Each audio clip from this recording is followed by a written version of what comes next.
What? Bang! Pro Wrestling Podcast. Just when they think they got the answers, I change the question. Rep through rep. Yeah. Woo!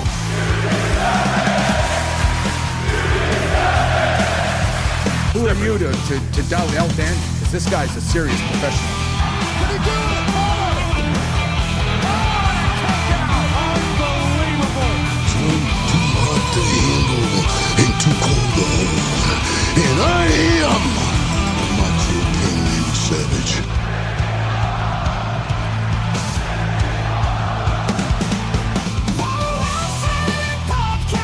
Shut your mouth, you thong-wearing fatty. I said WWE stands for. It's me, Austin. I will never retire.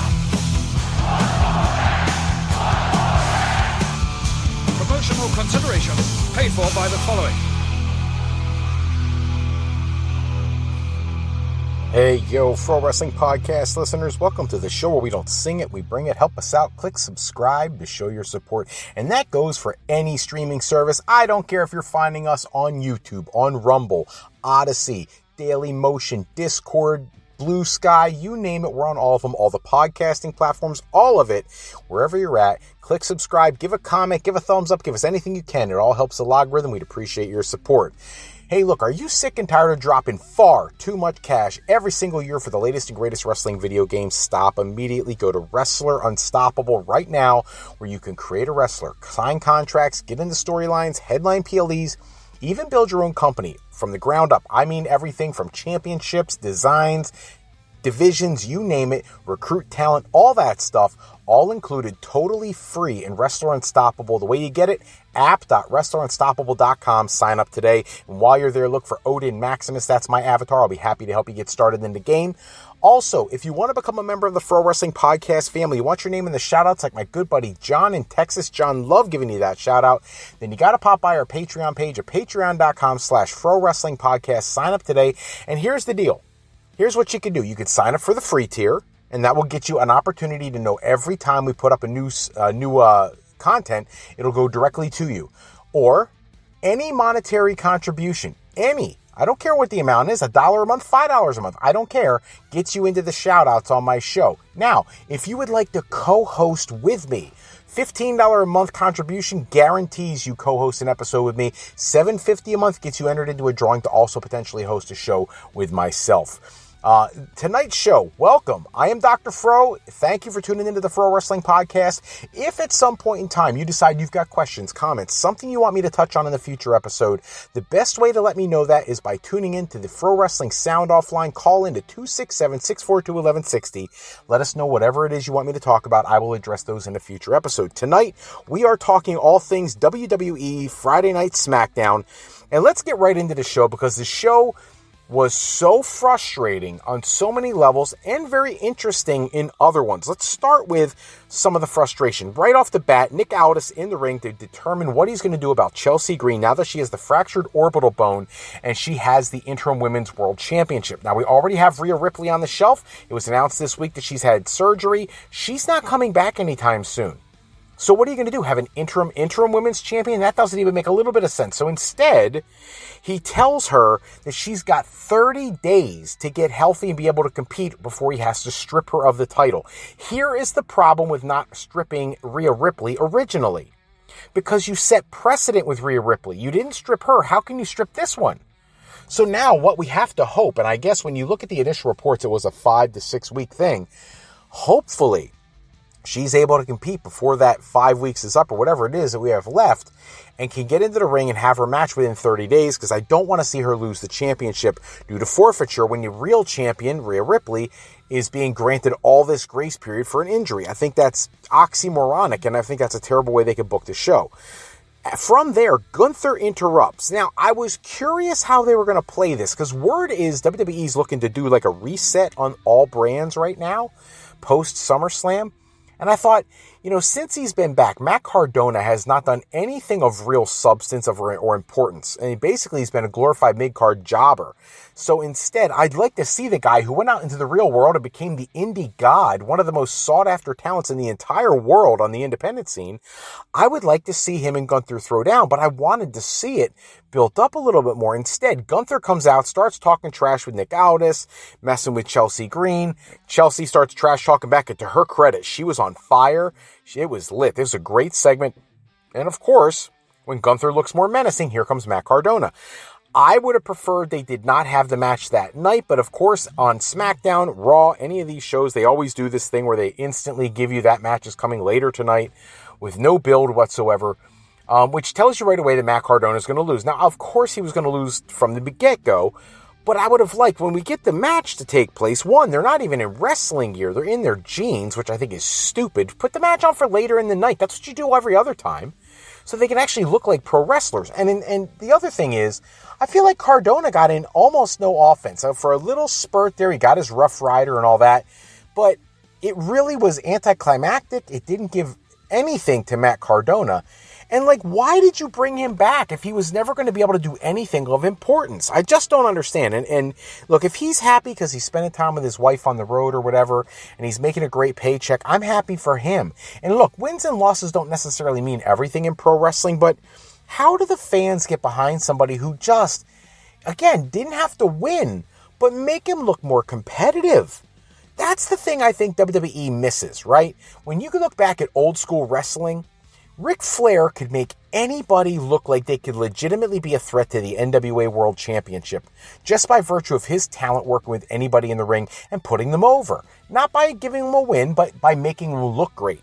These guys nowadays, if you're either a top star and you make nobody look good, or you're mid-carder and you trade wins and losses every other week and it means nothing. I would have loved to have seen Cardona get a little more here. It would have been much better. And instead, there was actually a line that Gunther threw at him about going back to catering. I thought was so disingenuous, so disrespectful, especially in an era where we have WWE Unreal and stuff like that. I don't want to hear that. I think that's a disgusting line to feed him. It's so insulting to Matt Cardona, who is, probably thrilled to be back, but not thrilled to hear stuff like that. I don't need that. I feel like that's not necessary. From there, after Cardona loses the match via submission in the Boston Crab, we end up having the Irresistible Forces come out. Now, they're menacing to Chelsea because Nia wants the Women's World Championship. And this brings out Tiffany Stratton, who comes to her rescue, but it's 2-on-1 because Chelsea can't get physical. Where was anybody else? For real. Where was anybody else for this segment? And why are the Irresistible Forces so entrenched in this situation? It's kind of ludicrous. And eventually you get Lash Legend puts Tiffany into a bear hug and a splash from Nia Jax. And now supposedly her back is just devastated for later on in the night when she has to defend the Women's United States Championship. These women put on 20-minute bangers on PLEs, and now we're supposed to expect that one splash to the back is enough to do her in for her championship match later in the night. It's just, I did not like that at all. From there, strange segment. Flair, Alexa Bliss in the back, talking about their friendship. Alexa clearly more open to Tatum Paxley. Flair clearly not. But Alexa asks her to do that for her because she cares about her. And then Tatum Paxley has it was supposed to be a locker room done up all in pictures of Charlotte and stuff like that. But it looked more like a broom closet, if I'm being honest. Very strange. And I don't know why they're doing this or why they're headed this direction. Maybe it's for an eventual split between Charlotte and Alexa. I don't really want to see that right now. I think they're doing great work together. I love that they brought Paxley up. I hope she does something of importance, but this was an odd segment, especially when they didn't get involved in the show the rest of the evening. Eventually seeing the door shut behind them, and who knows what goes on in that locker room. From there, Nick Aldis talking to Cody Rhodes, talking about Randy Orton, and the fact that he wants to book the two of them for not Saturday, but Sunday night's main event. And Cody's all on board with that. And when he turns around, Sami Zayn is there. And they get into a verbal altercation leading to booking of a match later in the evening between the two. And Sami keeps claiming to Aldis how he's injured, he's hurt, he can't compete. And Aldis counters with, you were injured at SummerSlam and you still found a way to compete because you wanted that championship opportunity. So he tells him if he wins tonight, he'll get that next championship opportunity after whoever wins between Kevin Owens and CM Punk. I like that. I thought that was solid. and I'll come back to that later. This is the first part of the show that I thought was really well done. From there, Baron Corbin, Carmelo Hayes, all right, bittersweet. I'm thrilled that Baron Corbin got a clean win. All the cheating in every match gets monotonous and boring, so I love that, and I thought the match was very solid. But I hate that Carmelo's taken another loss. This is somebody who a few months ago was the United States champion for 90 days. They said it on commentary. And now this was almost effortless for Corbin, to be perfectly honest with you. There's a short moment there where Carmelo got him set up for his moves and hit the leg drop off the top and things like that. And that's fine. But again, I didn't feel like the championship was ever in jeopardy. Now, after the match, Trick Williams' music hits. And while Corbin is distracted, Little Yachty's in the ring and he hits him with a kendo stick. He chases him out of the ring, which leads to Trick hitting a trick shot on him. And obviously, this feud is not over. Some people are asking why Baron Corbin didn't go back to the original design of the championship. Well, that came out in the news today also, that WWE had already put in orders for custom championship belts, like the replicas using the fur. And that they don't want to, basically make those for nothing. So they're leaving him with that furry championship. Like, you couldn't understand what you were going to book ahead of time and communicate with your marketing department. Maybe you don't make those replicas if you're planning to take the title off him and give it to Baron Corbin.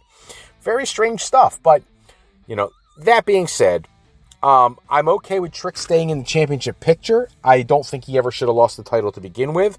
But if you were going to move it, I think Corbin's a good guy to have put it on.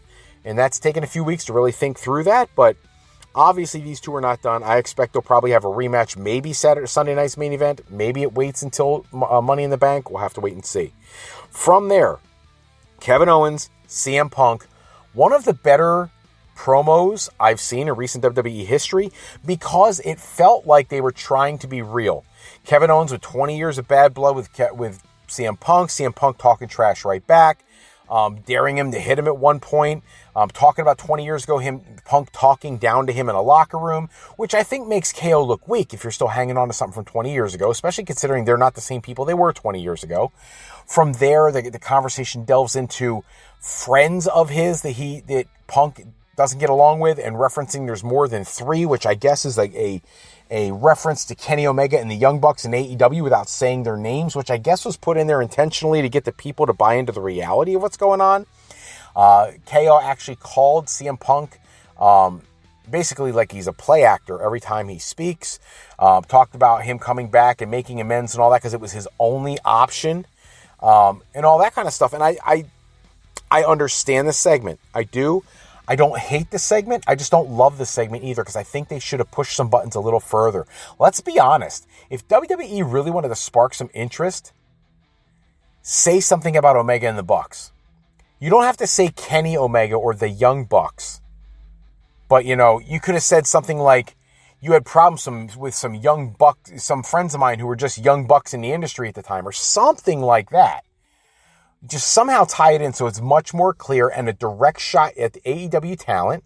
It's not even a shot. As a matter of fact, it's actually giving them kudos, which I think would bring a lot of positivity to WWE if they would leaned into that a little bit more. AEW's done it, and it garners them positive praise a lot of times. When it comes to Punk, I think they should have brought up the name Ring of Honor. It doesn't matter that Tony Khan owns it now. He didn't own it then. If you really want the realism, use it. Use it for real. The first pipe bomb used people who weren't in the company, used outside company names, all that, instead of just saying indie guys. I didn't love all the fat shaming. I think that's kind of ridiculous. We don't need that. In 2026, people talk about how insensitive that is, but whatever. But all in all, solid segment. I'm not hating it. Not as in love with it as some people are, but I'm certainly not hating. I think it was a very, very good segment. From there, 3-way tag team championship opportunity. R-Truth and Damian Priest defending against the War Raiders and the MFTs with Haku. And as soon as you saw Haku walk out, I already know what's happening here. You already know that. Weren't we supposed to get a Truth and Priest versus War Raiders title for title match that we didn't end up having? That would have been nice. I was waiting for that. I was looking forward to that. Instead, we put the MFTs in a picture. And as soon as they're in there with Haku, I know what's happening. This match is basically a go-between to get a different match to get over. And we'll get to that in a few minutes. The MFTs pick up the win. They are the new WWE Tag Team Champions. And the reason that this is taking place, in my opinion, is because there was a digital exclusive release last night from Shinsuke Nakamura talking about whoever this person is coming to help him. And he referenced the person causing chaos and mentioned that he is a ticking time bomb, which if you follow New Japan Pro Wrestling, you know is a reference to Hiromu Takahashi. So it sounds to me that this three-way tag team championship match was done for a reason, to be able to put the championships on the MFTs so that Nakamura and Takahashi can challenge for them once Takahashi arrives. Very interesting stuff. That digital exclusive combined with the MFT victory makes that segment mean more to me. It really does. I was not on board with the MFTs getting involved in this at the start, but now I'm okay with it because I see where they're heading with Nakamura. So interesting stuff. Again, from there, then we finally get the Women's United States Championship match. Tiffany Stratton defending against JC Jane. Again, Chelsea accompanies her to ringside. Why is she out there? If she's that hurt, why is she out there? To give her backup, you can't get physical. So there's no reason for her to be there. And then, of course, Fatal Influence is all out there. So they already know they're going to get involved, and they do. And to Tiffany's credit, she fights them off well, but at the end of the match, she ends up doing a splash off the turnbuckle to the outside, taking out the tag team champions, rolls into the ring and eats a move to be beaten and lose the championship. JC Jane is your new Women's United States Champion. I have a problem with JC Jane winning the championship. My issue is that championship in this manner is a little different than what I would have liked to have seen. Now, does this free up Tiffany Stratton so that she could challenge for the Women's World Championship? That would be interesting because they do have a thing going on there with her and Chelsea. But at the same time, I feel like it was a nothing championship run for her. She didn't really do anything with it. She didn't even defend it at SummerSlam because she was in the Women's World Championship, ladder match. So, I don't know. I don't know how I feel about the reign by Tiffany Stratton. From there, we get to the main event. Cody Rhodes making his way to the ring. Sami Zayn starts doing his entrance, and then Cody and Randy Orton go at it. There's an attack by Orton, and they brawl all over the arena. Sami Zayn is begging the referee. I think it would have been better if he was begging the ref to start the match and try to get a count out or something like that. But Sami ought to think it's a good thing he didn't start the match, because then Randy Orton hitting Cody would cause a disqualification. He wouldn't get his championship opportunity. This was weird for me. Why was Sami out there at all? Is his hand really broken so he can't wrestle? So this is a way to keep him relevant on TV while Cody and Orton continue their feud? Probably. I'm more intrigued by Sunday night's main event now that we have Orton and Cody headlining the show. But I don't know where we're going from here. I really don't. I don't like the stipulation, or not even a stipulation, the claim that Orton's going to keep Rhodes away from the World Championship from now on. That's a little crazy to me. And I don't like that Sami is kind of, again, a cast-off, a sidekick. He's not the focal point of anything of importance, really, because he doesn't even get to get physical.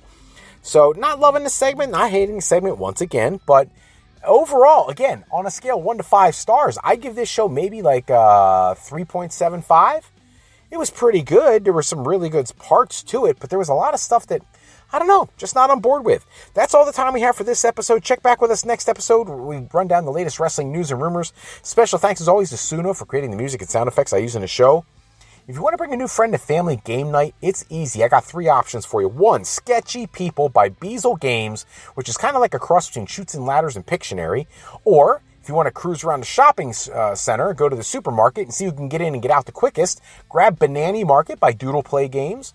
Or, if you want to scoot around the cosmos, picking up all the relics on your way to the final challenge, grab a copy of Legendary Elements by Fufu Games. All 3 games available at thegamecrafter.com. You've been playing the same board games your whole life. No more of this Monopoly, Uno stuff. Grab something new. Check out Banani Market, Legendary Elements, or Sketchy People today, again, at thegamecrafter.com. If you're looking for your next career move, you're considering college or university life, maybe you just need some formal training for your next career decision, go to my website at frolifeplanning.com for all your higher education needs, as Fro Life Educational Planning is for today, for tomorrow, and for life with Fro Life.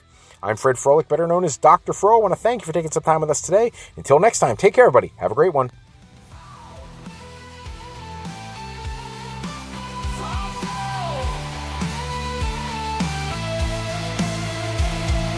Crossing the